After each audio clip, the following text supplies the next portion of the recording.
अभी तो बस 1% चीजें ही वायरल की है। यह मुंह तो खोले, 99% चीजें समाज को दिखाऊंगी। एक सच्चा इंसान कभी किसी से नहीं डरता। ये शब्द किसी और के नहीं बल्कि उस दलित बेटी रोहिणी घावरी के हैं, जिसने नगीना से सांसद और आजाद समाज पार्टी के मुखिया चंद्रशेखर आजाद पर गंभीर आरोप लगाए हैं। आरोप ऐसे कि चंद्रशेखर आजाद के दलित आंदोलन और महिला सम्मान के दावों पर ही सवाल खड़े हो गए हैं।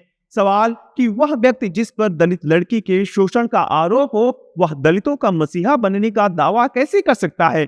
वह महिला सम्मान की लड़ाई लड़ने की बात कैसे कर सकता है? इन सब के बीच सवाल ये भी उठ रहा है कि आखिर पूरा मामला है क्या, और ये रोहिणी घावरी आखिर कौन है जो चंद्रशेखर आजाद पर शादी का झांसा देने और शोषण करने का आरोप लगा रही हैं। नमस्कार, मैं हूं मोहित त्रिपाठी और आप देख रहे हैं यूपी सिटी लाइव। दरअसल रोहिणी घावरी मूल रूप से मध्य प्रदेश के इंदौर की रहने वाली हैं। वह वाल्मीकि समाज से आती हैं। उनकी मां इंदौर के बीमा अस्पताल में सफाई कर्मी हैं।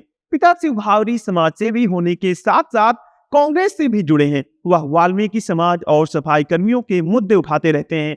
रोहिणी 2019 में हायर एजुकेशन के लिए स्विट्जरलैंड गई थी। वह पीएचडी स्कॉलर भी रही हैं। उन्हें पीएचडी के लिए 1 करोड़ रुपए की स्कॉलरशिप भी मिली थी और अभी स्विट्जरलैंड में ही जॉब कर रही हैं। साथ ही एनजीओ भी चला रही हैं। आपको बता दें कि यह वही रोहिणी घावरी है जिन्होंने यूनाइटेड नेशन में जय श्री राम कहकर अपने स्पीच की शुरुआत की थी, जिससे काफी सुर्खियां भी बटोरी थी। मीडिया रिपोर्ट्स के मुताबिक पढ़ाई के दौरान ही रोहिणी और चंद्रशेखर एक दूसरे के संपर्क में आए थे और कई साल तक दोनों एक साथ रिलेशनशिप में रहे। हालांकि अब रोहिणी का कहना है कि चंद्रशेखर ने बिना यह बताए उन्हें प्यार के झांसे में लिया कि उनकी शादी हो चुकी है। रोहिणी ने यह भी आरोप लगाया है कि चंद्रशेखर ने शादी का झांसा देकर उन्हें अपने प्यार में फंसाया और उनका उत्पीड़न और शोषण किया। रोहिणी कहती है कि चंद्रशेखर आजाद से मेरी पहली मुलाकात 25 अक्टूबर 2021 को दिल्ली में हुई थी। मैं स्विट्जरलैंड से दिल्ली आई थी। दिल्ली में करीब 2-3 दिन तक हम दोनों एक साथ ही रहे थे। उसके बाद चंद्रशेखर मुझे छोड़ने इंदौर तक गए थे और फिर मुलाकातों का सिलसिला बढ़ता गया। हम दोनों रिलेशनशिप में आ गए। मेरे पास हर चीज का प्रूफ है। कोर्ट मांगेगा तो हर सबूत दूंगी। दैनिक भास्कर को दिए अपने इंटरव्यू में रोहिणी ने बताया कि मैं सफाई कर्मियों की समस्याओं को लेकर इंडियन लेबर ऑर्गेनाइजेशन के अधिकारियों से बातचीत कर रही थी। उसी दौरान मुझे पता चला कि चंद्रशेखर भी हाथरस की दुष्कर्म पीड़िता के मुद्दे को लेकर आंदोलन कर रहे हैं। तब मैंने उनसे जून 2021 में पहली बार फोन पर बात की थी। उसके बाद दलित समस्याओं के सिलसिले में हमारी बातचीत का सिलसिला चलता रहा। फिर हमारे विचार मिलते गए और हम करीब आ गए।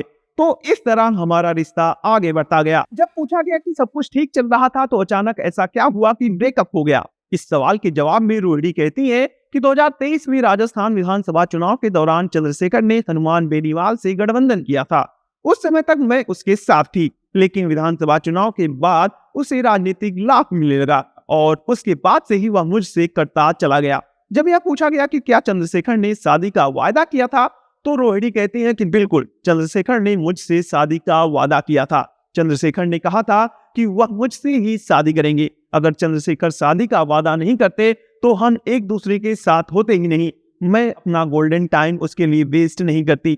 जब पूछा गया कि उन्हें कब पता चला कि चंद्रशेखर शादीशुदा है, इस पर रोहिणी कहती है कि चंद्रशेखर की शादी का पता मुझे काफी बाद लगा। तब तक हम रिलेशनशिप में काफी आगे बढ़ चुके थे। रोहिणी ने कहा कि चंद्रशेखर की शादी 2020 में हुई थी। 2022 में चंद्रशेखर जब योगी आदित्यनाथ के सामने चुनाव लड़े थे, तब उन्हें शपथ पत्र में बताना पड़ा था कि वे शादीशुदा हैं। उस समय दलित समाज में भी काफी बवाल हुआ था कि शादी की बात क्यों छिपाई गई। रोहिणी ने कहा कि मैं हमेशा मजबूत स्तंभ की तरह चंद्रशेखर के साथ खड़ी रही। उस पर हमला हुआ, गोली लगी, तब भी मैंने स्विट्जरलैंड से सब कुछ संभाला था। उसकी स्पीच तैयार करने और पॉलिटिकल मीटिंग में काफी सक्रिय रहती थी। जब यह पूछा गया कि आपकी आखिरी बात कब हुई थी, तो रोहिणी ने बताया कि अभी जनवरी में बात हुई थी। मेरे पास मिस कॉल भी थे। लोकसभा चुनाव से पहले भी चंद्रशेखर ने मुझे और मेरे माता पिता को कॉल किए थे। हमारी वीडियो कॉन्फ्रेंस पर बात हुई।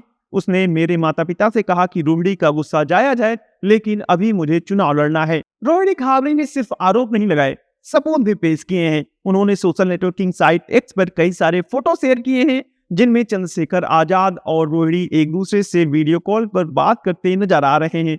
इसके अलावा कई सारे व्हाट्सएप चैट भी सार्वजनिक किए हैं, जिनसे यह तो स्पष्ट है कि मामला बेहद गंभीर है और मामले की गंभीरता से जांच होनी चाहिए। अगर ये आरोप अदालत में सिद्ध होते हैं तो यह चंद्रशेखर आजाद के लिए ही नहीं बल्कि दलित आंदोलन के लिए भी एक बड़ा झटका होगा।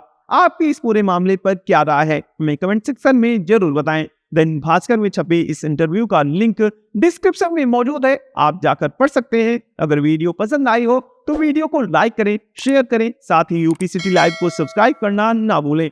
मिलते हैं किसी नई रिपोर्ट के साथ, तब तक के लिए नमस्कार।